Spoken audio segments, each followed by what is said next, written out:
Ikiye biragusaba gutanga igitambo. Igitambo ni ikiye samubyeyi. Nakugoye nagusaba nyoko. Jesus. Amanyoko nge naguha mama. Nari sonu ugiye. Akusho waje gukina wowe waje gukina n'abakuru mito nkuhindura igikeri. Wagipfumu. Wowe umubyazi buye nonanga. Wagipfumu uri umuteka mutwe. Uri umuteka mutwe. Ngaho mbabarira. Mubabarire. Uko byatangiye.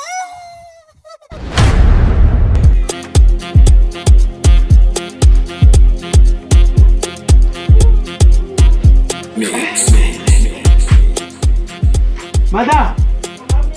Umva hano. Niko. Ba madamu rero nongera kubwira. Ndakuba. Urabona wabuze kubyara. Niba ari ngewe utabyara, niba ari utabyara simbizi. Gutu ubundi uburu urubyara. Ko nzi yuko ngeyo mbyaye ahandi bavuka. Yote cyangwa ni ngewe. Mbega unaca inyuma. Oya wivuga ngo nkuca inyuma. Mbaye nkuca inyuma. Urumva wakabaye wabyaye ko ngewe mbyaye. Nako kanya umwana agahitaza. None niye mpamvu utabyara. Seko nawe urabizi. Urubyaro rutangwa n'Imana. Urubyaro rutangwa n'Imana. Imana niyo gutegeka ngo ubyare cyangwa ubireke. Nese Imana itaguhaye urubyaro. Reka icyo ngicyo. Ubwo umuti wabonetse. Na sinzi ukuntu natembeye nyine ntembera muri za ruguriye mu mihanama. Nkurura amakuru ko hari umupfumu bita Serije. Ngo uwo ngo nibisigara bihanura. Iyo abajura bibye. Ngabazana bizingeweho n'inzoka. Ngo rero ku rubyaro nukwatsa mu gitondo ubyuka watwite. Urabizi nyine iri joro simbizi. Ubwo rero itegure tugiye guhita tujyayo. Ibintu by'ubwoba dore kugira ubwoba wagira ngo ni nk'inyi. Urabyumva?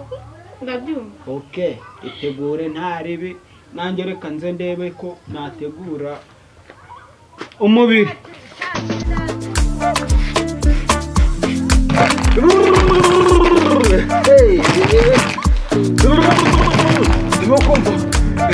Ndimo kubumva. Abo ni bande baje mu nzu y'abakuru. Abo ni bande. Webwe muri bande. Muje gukora iki? Muje gukora iki?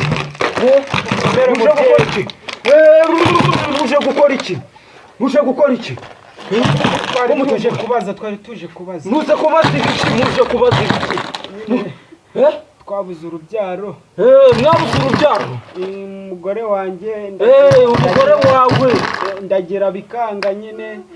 Ubwo ngubwo bivuze ngo urashaka ko umugore wawe yabuze urubyaro uragira ngo mbaho bose kandi iyo mbyaye ahandi birakunda niba ari wowe wabuze urubyaro. Ibyo biroroshye. Ubu rero cyatse nagufata umugore wawe akaguhana nabyaye. Yigoye ngaho se. Ibyo ngibyo turabyumva cyane.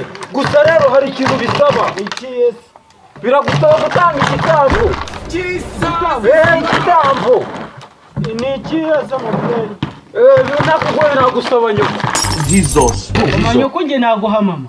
Nari sonu ugiye. Akusho waje gukina n'abakuru mito nkuhindura igikeri. Nagunya ariko witonde we.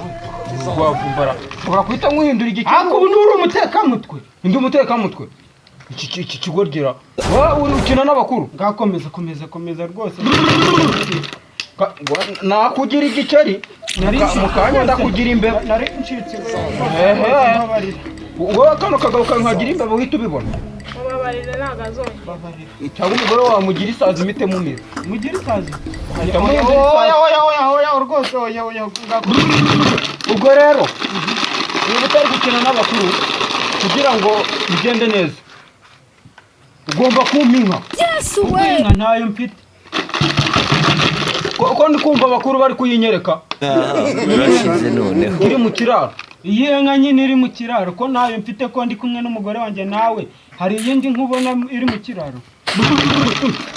Ndi kumva abakuru bambwira ngo iwanyu woroye inka. Ugomba kuyizana kugira ngo nkugire mu kibazo. Umugore wawe itabyara. Cyangwa mu byazibuye none uhita ubibona.